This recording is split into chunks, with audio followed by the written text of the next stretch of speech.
On parle souvent des mauvaises habitudes alimentaires des citadins, consommateurs de fast-food, mais une récente étude réalisée dans plusieurs pays montre qu'en réalité, l'obésité frappe davantage le monde rural, car les modes de consommation se rapprochent et les urbains sont en revanche accèdent plus facilement au sport.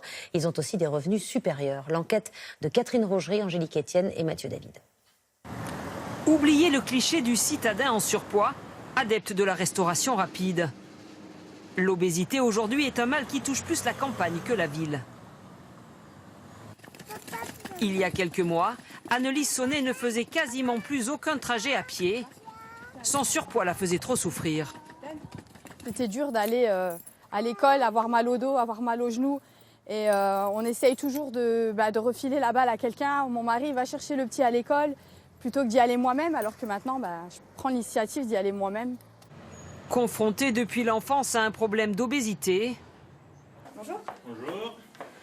Cette jeune femme de Meurthe-et-Moselle a opté pour une réduction de l'estomac. Poids de départ 137 kg et actuel 92 kg.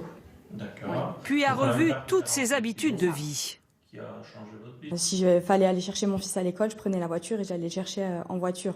Maintenant, c'était faisable à pied. Maintenant, j'y vais à pied et je vais aller faire de la marche, je vais aller à la salle de sport, je vais venir faire mes cours de sport ici, ce que je ne faisais pas avant. Les zones rurales gagnées par les problèmes de poids. Rien de surprenant pour ce spécialiste qui pointe une baisse de l'activité physique à la campagne. Dans la région, on ne marche pas pour aller prendre le métro ou les bus. On marche juste pour aller à la voiture qui est garée dans notre garage. Autre facteur, les plats préparés qui ont aussi gagné les zones rurales.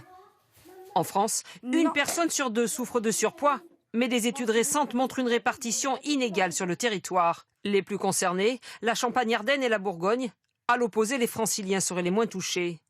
Le gouvernement s'est fixé un objectif, réduire l'obésité de 15% chez les adultes et de 20% chez les enfants et les adolescents d'ici à 2023.